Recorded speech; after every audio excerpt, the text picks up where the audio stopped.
नमस्कार। तो आज मैं आपको पढ़ाऊँगा मौर्य वंश के बारे में। मौर्य काल वो काल था हमारे हिंदुस्तान का, वो भारत का काल था, जो कि एक भारत को पूरे एक सूत्र में बाँधा गया था।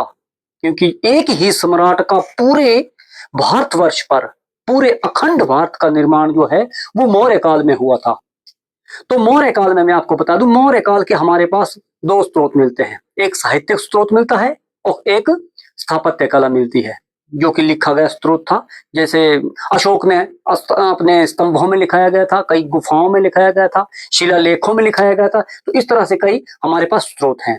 अब जो साहित्यिक स्रोत हैं, वो हमारे पास क्या है, जो सबसे पहले हमारे, जो आज भी जिस पुस्तक का आज भी जिक्र बड़े गर्व के साथ किया जाता है, क्योंकि वो अर्थशास्त्र जिसको चाणक्य ने लिखा था। किसने लिखा था? चाणक्य ने। अर्थशास्त्र जिसमें राजनीति के बारे में, राजा के 7 नीतियों के बारे में बताया गया था, राज्य किस प्रकार चलेगा, ये सारी चीजें जो वो अर्थशास्त्र में लिखी गई है। उसके बाद उस समय के पुराण मिलते हैं।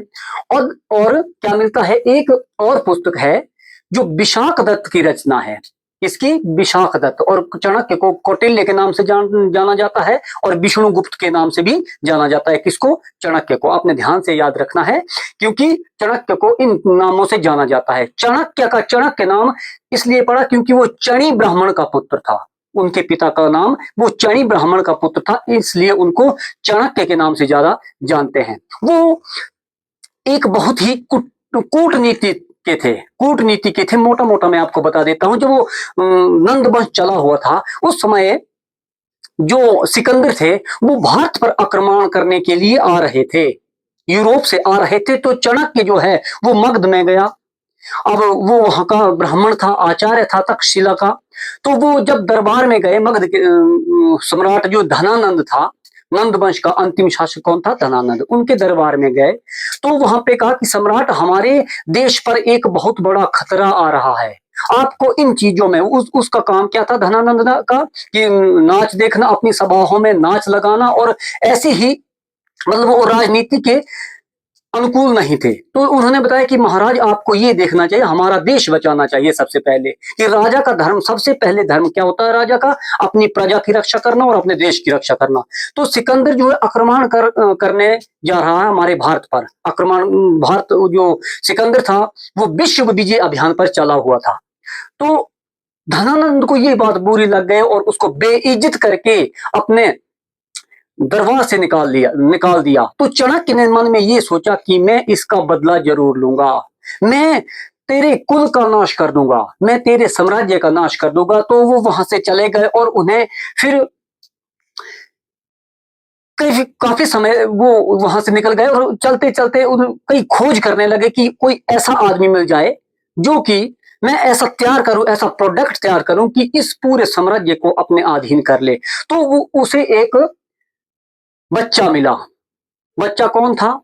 जिसे चंद्रगुप्त के नाम से बाद में जाना लगा। उस टाइम उसे चंद्रू के नाम से जानते थे। अब चंद्रगुप्त मौर्य नाम क्यों पड़ा? क्योंकि जो चंद्रगुप्त मौर्य है, उसका नाम उसकी माता के नाम पे पड़ा है।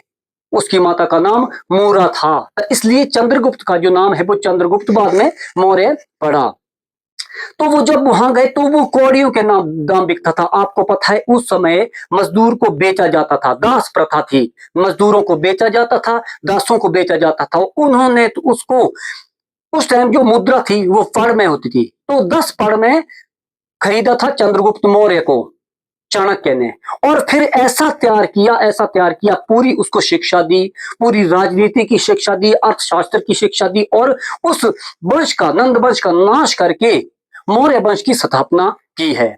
और मुद्रा राक्षस में इसका पूरा वर्णन मिलता है। ये विशाख दत्त की रचना है, और ब्रह्म और बौद्ध जैन ग्रंथ में इसका जिक्र मिलता है। अब चंद्रगुप्त मौर्य जो थे, वो जैन धर्म के अनुयायी थे। किसके अनुयायी थे? जैन धर्म के अनुयायी थे। अब जो अभिलेख है, मौर्य वंश के जो अभिलेख है, तो अभिलेख चंद्रगुप्त के उतने अभिलेख नहीं मिलते हैं। अभिलेख जो है ज्यादा वो अशोक के मिलते हैं, जो कि चंद्रगुप्त मौर्य के पोता थे, बिंदुसार के बेटे थे। तो अशोक के अभिलेख में क्या मिलता है? भवन मिलते हैं, स्तूप मिलते हैं, और गुफाओं में लेख मिलता है, और मृदभांड मिलते हैं। मृदभांड मिट्टी के बर्तन, मृदभांड मिलते हैं। और सबसे बड़ा जो अभिलेख है इनका वो जूनागढ़ रुद्रदामन का जो अभिलेख है, किसकी में? जूनागढ़ में रुद्रदामन का अभिलेख है। इनसे ये पता चलता है कि किस प्रकार की वहां उस समय की कार्य प्रणाली थी, शासन प्रणाली किस प्रकार की थी, राजा किस प्रकार के थे। और इनके एक जो अशोक ये सॉरी चंद्रगुप्त मौर्य थे, इनके दरबार में एक दार्शनिक आया था, ग्रीक से यूनान से दार्शनिक आया था, वो मैं आगे बताऊंगा, जिसका नाम था मैगस्थनीज। उन्होंने ही पहले हमारे हिंदुस्तान की हिस्ट्री जो है सबसे पहले एक क्रमबद्ध ज्ञान में लिखी थी, जिसे इंडिका के नाम से जाना जाता है। इसलिए ही सबसे पहले जो भारतीय इतिहास का जनक है उसे मैगस्थनीज को माना जाता है।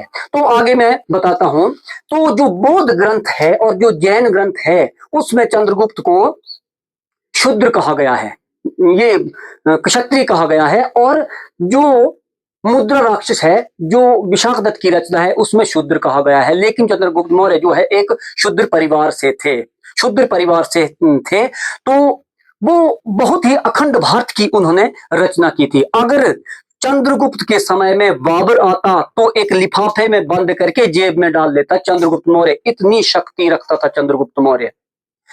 अहमद शाह अब्दाली, बाबर, मोहम्मद गजनबी, मोहम्मद गौरी, मोहम्मद गजनबी, ये जो सारे थे इनको ये एक लिफाफे में पटक देता, इतना शक्तिशाली था वो।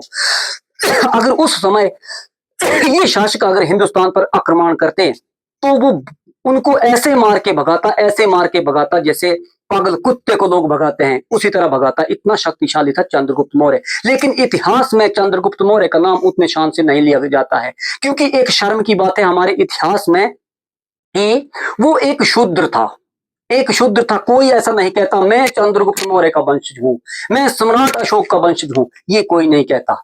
महाराणा प्रताप को देखो, पृथ्वीराज चौहान को देखो, तो ये जो थे ये बहुत ही वीर योद्धा थे। महाराणा प्रताप, पृथ्वीराज चौहान, ये बहुत ही बड़े योद्धा थे। लेकिन इनकी जब सीमा की बात की जाए तो ये सीमा थी, इनकी सीमा छोटी थी। भारत में एक राज्य के राजा थे। अब देखो चंद्रगुप्त मौर्य का कितने भारत पर, अफगानिस्तान तक राज्य था इनका, नेपाल, भूटान, अफगानिस्तान तक इनका, श्रीलंका से लेकर अफगानिस्तान तक राज्य, इनका जो शासनकाल था वो चला था। तो इनका जो नाम है वो फिर भी गर्व से नहीं लिया जाता है। तो आगे बढ़ता हूं। जब एंड्रोकोटस, एक जस्टिन और स्ट्रेबो यूनानी इतिहासकार थे जिन्होंने अपनी किताब लिखी थी, उसमें जस्टिन और स्ट्रेबो ने चंद्रगुप्त मौर्य का नाम जो है एंड्रोकोटस लिखा गया था। उसमें क्या लिखा गया है कि मगध का सम्राट एंड्रोकोटस और सेंड्रोकोटस, एपियन और प्लूटार्क ने लिखा था, वो भी यूनानी थे। अब किताब तो पढ़ रहे थे इतिहासकार बाद में, लेकिन पता नहीं चल रहा था कि किस सम्राट का जिक्र हो रहा है, एंड्रोकोटस और सेंड्रोकोटस, ये पता नहीं लग रहा था। तो सबसे पहले सर विलियम जोन्स ने इसकी पहचान की थी कि ये चंद्रगुप्त मौर्य का ही जिक्र है। सर विलियम जोन्स तो आप जानते हैं, जिसने एशियाई सोसाइटी ऑफ बंगाल की स्थापना की थी, उन्होंने ही पहले इसको पहचाना था कि ये चंद्रगुप्त मौर्य में के बारे में लिखा गया है। और फिर इनका सबसे बड़ा युद्ध, जो चंद्रगुप्त मौर्य का सबसे बड़ा युद्ध था, वो था सेल्यूकस निकेटर के साथ। सेल्यूकस निकेटर के बारे में आपको बता देता हूं। सेल्यूकस निकेटर जो ये सिकंदर जो था, सिकंदर भारत पर आक्रमण करने के लिए आ रहा था, लेकिन उनकी सेना में कुछ आपसी विवाद के कारण वो वापस चला गया था। तो इसी कारण उसने ऐसा किया कि सेल्यूकस निकेटर को काबुल और कंधार में तक्षशिला का वहां पे राजा बना के खुद वापस चला गया। अब चंद्रगुप्त मौर्य को पता, उस समय फोन तो था नहीं, इंटरनेट भी नहीं था कि एक मिनट में पता लग जाए यहाँ से मुंबई क्या हो रहा है, यहाँ से अमेरिका में क्या हो रहा है। तो संदेश वाहक को आने में पता लगता था, धीरे धीरे टाइम लगता था उनको। तो जब इसको पता चला कि हमारे ही देश में कोई बाहर का सेल्यूकस निकेटर एक यूनानी था, वो आकर राज्य करने लगा है, तो वो सेना लेकर 6 लाख की सेना, 6 लाख की सेना लेकर वहां चले गए और सेल्यूकस निकेटर को इस तरह से मारा, धोबी पछाड़ मारा कि उसकी नानी याद आ गई और वो पूरी तरह से हार गया। फिर सेल्यूकस निकेटर के साथ एक संधि हुई, उसकी प्राण तो उसने बख्श दिए। एक हमारे इतिहास में ऐसा है, हिंदुस्तानी जो थे वो हमेशा प्राण बख्शने में बहुत माहिर होते थे, लेकिन काटने में भी पीछे नहीं हटते थे। मैं आपको आगे बताता हूं। तो सेल्यूकस निकेटर के तो प्राण बख्श दिए और एक संधि हुई। संधि में क्या हुआ, सेल्यूकस निकेटर से ये कहा गया कि एक दार्शनिक आप हमारे यहां छोड़ेंगे, दार्शनिक फिलोसफर, जिसको फिलोसफर बोलते हैं, दार्शनिक एक हमारे यहां छोड़ेंगे। तो उसी मैगनीज को सेल्यूकस निकेटर ने मगध में छोड़ा था, जिसने बाद में इंडिका की रचना की है, मैंने पीछे भी बताया है। तो वो तक्षशिला से और क्या किया, 500 हाथी जो थे चंद्रगुप्त मौर्य ने वो दान में दिए सेल्यूकस निकेटर को कि ये लो आप 500 हाथी ले लो, और बदले में काबुल, गंधार, हेरात और मकरान का एरिया वो दे के गया, वापिस जो गया तो उसको दे के गया। और अपनी बेटी एक हेलेना थी, उनकी बेटी सेल्यूकस निकेटर की बेटी हेलेना थी, और उसकी शादी जो है वो चंद्रगुप्त मौर्य से करा दी गई थी।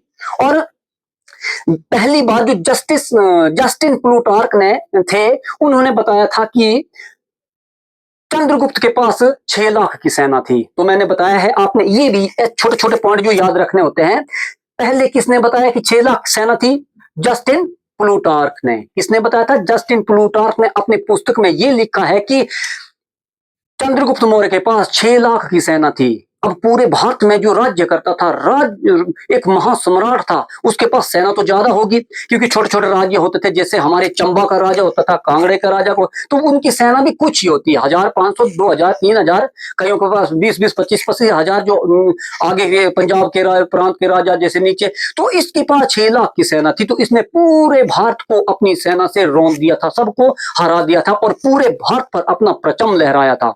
आपको बता दूं, ऐसा पूर्व जो हमारा भारत था वो एक बहुत बड़ा भारत था। जो हमारा भारत है आज अखंड भारत हम नहीं कह सकते, क्योंकि अखंड भारत जम्बू द्वीप के नाम से जाना जाता है। इसके 24 टुकड़े हुए हैं, 24 देश बने हैं हमारे भारतवर्ष के। अगली वीडियो में बताऊंगा, क्योंकि वीडियो लंबा हो जाएगा, अगली वीडियो में बताऊंगा कि 24 देश, कौन कौन से देश बने हैं हमारे भारत के, कौन कौन देश हमारे भारत में शामिल थे। तो काबुल, कंधार, मकरान और हेरात का एरिया जो है वो दे गया, और अपनी हेलेना का विवाह भी चंद्रगुप्त के साथ करा गया। जस्टिन प्लूटार्क ने पहली बार ये बताया था कि हम अपनी किताब में 6 लाख की सेना थी, और इसी ने अपनी किताब में चंद्रगुप्त मौर्य और सिकंदर की मुलाकात का भी वर्णन किया है। लेकिन इतिहासकार इसको मानते नहीं, क्योंकि ये उसने झूठ लिखा है, ऐसा बोलते हैं इतिहासकार।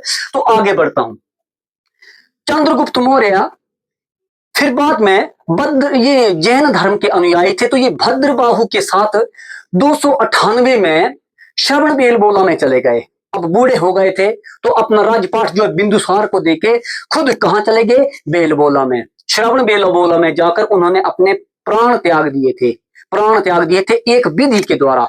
वो किसी बीमारी से ग्रस्त होके नहीं मरे थे, किसी युद्ध में नहीं मरे थे, तो उन्होंने अपने प्राण जो है खुद त्याग दिए थे।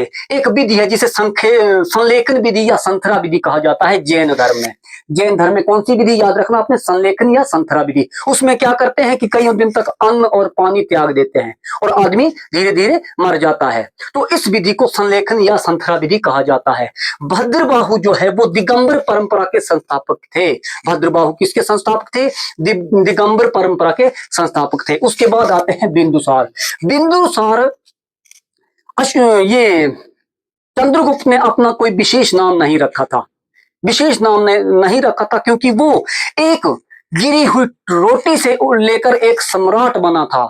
जब वो बिक रहा था, कौड़ियों के दाम बिक रहा, जब छोटा बच्चा था कौड़ियों के दाम बिक रहा था, तो उसे खाने को रोटी तक नहीं मिलती थी। जूठी रोटियां खाकर उसने अपना बचपन गुजारा है, बाद में वो सम्राट बना था। तो उसने अपना कोई विशेष नाम नहीं रखा था। और बिंदुसार ने फिर अपना नाम, राजा का बेटा होगा तो मेरा नाम ये रहा, मेरा नाम वो रहा, मेरा नाम ये, मैंने उपाधि धारण की, ये उपाधि धारण की।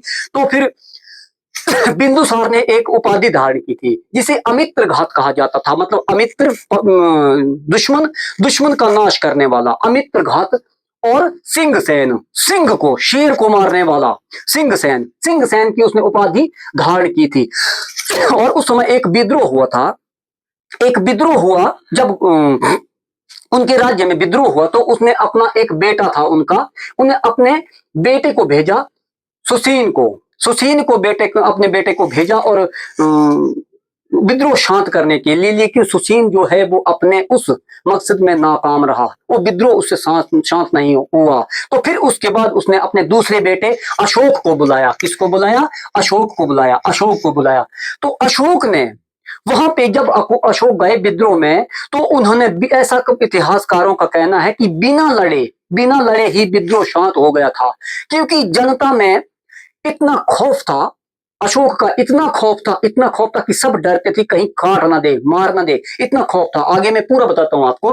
तो फिर विद्रोह जब शांत हो गया, तो बिंदुसार ने, जो सीरिया का राजा था, सीरिया के साथ भी अच्छी मित्रता थी, सीरिया के राजा से उन्होंने सूखी अंजीर और अंगूरी शराब और एक दार्शनिक की मांग की थी। क्या मांग की थी? क्वेश्चन में आ सकता है कि सीरिया के राजा से बिंदुसार ने कौन सी मांग रखी थी। एक पत्र भेजा कि आप हमारे लिए सूखी अंजीर, अंगूरी शराब और एक दार्शनिक फिलोसफर, उसको आप हमारे यहां भेज दो। तो सीरिया के राजा ने सूखी अंजीर और अंगूरी शराब भेज दी, लेकिन दार्शनिक को नहीं भेजा। उनका कहना था कि दार्शनिक को भेजना हमारी परंपरा के अनुकूल नहीं है, हमारे परंपरा में इस दार्शनिक को दूसरे राजा के यहाँ वहां नहीं भेजते हैं। फिर मिस्र के से भी अच्छी दोस्ती थी, तो मिस्र के राजा ने जिनका नाम डोलमी द्वितीय था, क्या नाम था? डोलमी द्वितीय या फिलाडेल्फस, क्या नाम था? फिलाडेल्फस या डोलमी द्वितीय, तो ये एक ही नाम था। उन्होंने अपना एक दार्शनिक भेजा था बिंदुसार के दरबार में, जिनका नाम, उस दार्शनिक का नाम था डायनोसिस। आपने ये नाम याद रखने होते हैं, हिस्ट्री में ज्यादा नाम और डेट इनका बहुत ही महत्व होता है। तो डायनोसिस को कहां भेजा था? बिंदुसार के दरबार में। उसके बाद जो उस समय अशोक जो था, वो अवंती, जो हमारा अवंती था महाजनपद, अवंती का एक राज्यपाल था। वहां से टैक्स इकट्ठा करता था, वहां से कर इकट्ठा करता था, और वो अपने पिता के पास भेज देता था मगध में। तो अवंती का राज्यपाल था। जब उनकी मृत्यु हो जाती है, बिंदुसार की मृत्यु हो जाती है, तो वो 4 साल तक वो राजा नहीं बने। 4 साल तक उनके भाइयों में 100 भाई थे। कितने भाई? 100 भाई थे, और बिंदुसार की 16 पत्नियां थी। इतिहासकारों का कहना है कि बिंदुसार की 16 पत्नियां थी और 100 भाई थे सारे। तो उन भाइयों ने अशोक की माता को मार दिया था। इसी कारण विवाद में मार दिया था कि अब राजा कौन बनेगा। अब 100 थे तो कोई एक राजा बनना था, तो उसी में अपने भाइयों में लड़ाई झगड़ा हो रहा था। तो फिर उन्होंने अशोक ने अपने 99 भाइयों का वध किया था। इतिहासकारों का कहना कि अशोक ने 99 भाइयों का वध किया है 4 साल में। फिर उसके बाद अशोक राज्य संभाल लेता है, और अशोक के जो नाम है अपने उसमें शिलालेखों में लिखा गया है, तो स्पष्ट अशोक नहीं लिखा गया है, शिलालेखों में अशोक नहीं लिखा गया है, तो इसलिए पहचानना मुश्किल हो गया था। अब पहचाने तो पहचाने कैसे? शिलालेखों में ये लिखा गया होता था कि मैं मगध सम्राट, ये ऐसे ऐसे अपनी घटनाओं के बारे में लिखता था, या लिखता था देव नाम प्रिय, मैं मगध सम्राट देव नाम प्रिय। तो पहली बार उसका जो शिलालेख था वो कहाँ था? जूनागढ़ रुद्रदाम के शिलालेख में मिलता है, राजस्थान में। शिलालेख में पहली बार अशोक का नाम मिला कि मैं मगध सम्राट अशोक। तो फिर पहली बार उन्होंने इतिहासकारों ने समझा कि ये अशोक के ही जो शिलालेख हैं, तो अशोक के कई शिलालेख थे। उन्होंने फिर कलिंग पर आक्रमण किया। कलिंग पर क्या किया? कलिंग पर आक्रमण किया। ये मास्की व गुर्जरा के अभिलेखों से, राजस्थान से पता चला है कि अशोक नाम जो है वहां से मिला है। फिर कलिंग पर आक्रमण किया, और कलिंग युद्ध के बाद उनका हृदय परिवर्तित हो गया, तो उन्होंने बहुत परेशान रहने लगे अशोक। तो उनका एक भतीजा था, अशोक का एक भतीजा था, क्या नाम था उनका? निग्रोथ एक शांत मुद्रा में बैठता था। तो उसने अपने भतीजे से पूछा कि बेटा आप इतने शांत क्यों बैठते हो, आपको कोई परेशानी क्यों नहीं होती है, परेशानी आपको सताती क्यों नहीं? तो बोला, मैं चाचा जी, मैं जो हूं, तो मैं अपने बौद्ध धर्म का पालन करता हूं, उनके अष्टांगिक मार्ग का पालन करता हूं, तो त्रिरत्नों का पालन करता हूं, तो इस तरह से मुझे मन को शांति मिलती है। तो बोले, कोई ऐसा मुझे भी बताओ उपाय जो मैं भी ऐसा करूं। तो वो बोले कि मैं ऐसा कोई साधु या महात्मा या प्रवक्ता तो हूं नहीं, लेकिन मैं आपको ऐसे गुरु के पास ले चलता हूं जो आपको इसकी शिक्षा देंगे। तो वो भतीजा उनको कहां ले गया? उपगुप्त के पास। तो बुद्ध को उपगुप्त ने शिक्षा दी थी। प्रेरित किसने किया? निग्रोध ने। शिक्षा किसने दी? उपगुप्त ने। तो फिर वो बौद्ध धर्म का अनुयायी हो गया और बौद्ध भिक्षु बन गया। लेकिन वो अपने परिवार के ही साथ रहता था। कई बार पूछ लेते हैं कि वो कहाँ रहता था जब बौद्ध भिक्षु बन गया, तो वो क्या वन में रहता? नहीं, वो अपने परिवार के ही साथ रहता था। और उसने अपनी बेटी संघमित्रा और बेटा महेंद्र को श्रीलंका भेजा था बौद्ध धर्म के प्रचार के लिए। और अपने उसने कई शिलालेख लिखा है, एक वीडियो में इतना नहीं आएगा, तो मैं अगली वीडियो में अशोक की जो राजनीतिक प्रणाली थी ये मौर्य वंश की, और जो उनके शिलालेख थे वो कहाँ कहाँ थे, कैसे कैसे थे, मोटा मोटा मैं आपको बताता हूँ। तो शिलालेख जो थे वो उनके शिलालेख 4 जगहों पर मिले हैं। अब जहां की एक उन्होंने उनकी एक खास बात थी कि वो जहां शिलालेख लिखाते थे वहां की स्थानीय भाषा में ही वो शिलालेख लिखाते थे। अब हमारे को कोई ले जाए कहीं विदेश में ले गए, चाइना में ले जाए, तो हमें चाइना थोड़ी आएगी। चाइना वालों को हिंदुस्तान में लाएंगे तो उनको चाइना तो हिंदी थोड़ी आएगी। हमारे को श्रीलंका ले जाएंगे, कहीं दूसरे वहां ले जाएंगे, अपने देश में ही अगर दूसरी जगह हमें ले जाएंगे तो दूसरी भाषा, कन्नड़ पढ़ाएंगे तो हम कन्नड़ नहीं पढ़ पाएंगे, मलयालम पढ़ाएंगे तो हम मलयालम नहीं पढ़ पाएंगे। तो उन्होंने हमारे जो भारत था, भारत में सारे जो अभिलेख है वो पाली भाषा में लिखाए गए थे। किसमें लिखाए गए थे? पाली भाषा में। फिर उनके दूसरा अभिलेख मिलता है पाकिस्तान में, तो पाकिस्तान में उन्होंने खरोष्टी लिपि में लिखाया गया था उनका अभिलेख। किसमें? याद रखना, खरोष्टी लिपि। फिर अफगानिस्तान में उनका अभिलेख मिलता है अरवाइन लिपि में। किसमें? अरवाइन लिपि में। और सबसे दूर का अभिलेख मिलता है उनका ग्रीक में। ग्रीक जो यूनान था, और आज वहां पे एक देश बना है तुर्की, पहले उसे एशिया माइनर के नाम से जाना जाता था। तो सबसे ज्यादा तुर्की में मिला, उनका दूर का अभिलेख मिला है जो कि एक ग्रीक लिपि में मिला है, दूर का अभिलेख। और उसके बाद आता है फिर बृहद्रथ।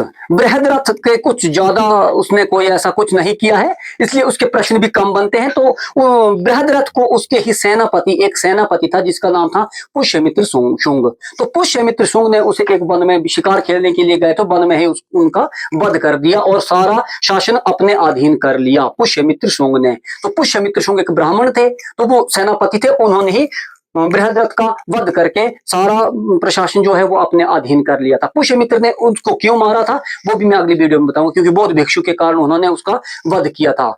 एक बौद्ध भिक्षु आए थे कहीं से, तो जो बृहद्रथ थे वो कोई कार्रवाई नहीं कर रहे थे, तो इसी कारण वो परेशान हो गए थे और ऐसा सोचा कि ये तो कुछ कर नहीं रहा है, क्यों ना मैं ही कुछ करूं। तो उन्होंने उनका वध करके पूरा शासन जो है अपने अधीन कर लिया है। तो आपने हमारा चैनल सब्सक्राइब नहीं किया है तो आप सब्सक्राइब कीजिए और बेल आइकन जरूर दबाइए। धन्यवाद।